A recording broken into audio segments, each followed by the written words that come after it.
La DNCG a demandé des documents supplémentaires à l'Olympique lyonnais avant de prendre une décision. Mais on en sait un peu plus sur ce qu'il manque au dossier déposé par John Textor. L'OL n'a pas réagi officiellement à l'annonce de la Direction nationale du contrôle de gestion, laquelle a finalement décidé de ne rien décider suite au passage de John Textor mardi après-midi.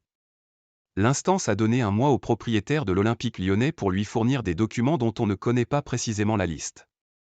Et si dans un premier temps, on a pensé que cela concernait la vente annoncée depuis des mois d'OL Reims, l'équipe évoque une autre piste pour expliquer ce sursis à statuer dans l'attente d'éléments complémentaires demandés au club par la DNCG.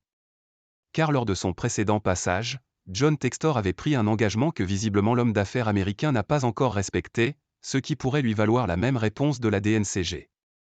60 mis sur le compte d'OL Group, la DNCG attend la preuve.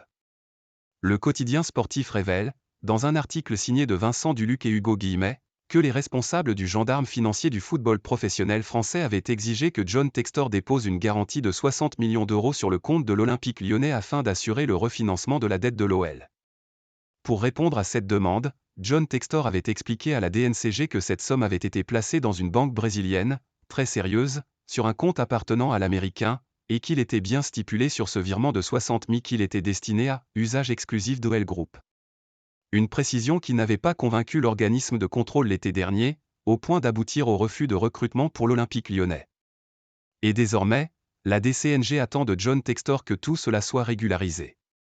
Ce dernier a dorénavant un mois pour le faire, mais selon l'équipe, tout cela devrait être réglé dans les prochaines 48 heures, l'OL ayant visiblement pris les choses au sérieux cette fois, la banque Goldman Sachs ayant pris le dossier du refinancement en charge et pouvant cette fois garantir que les 60 millions d'euros sont là.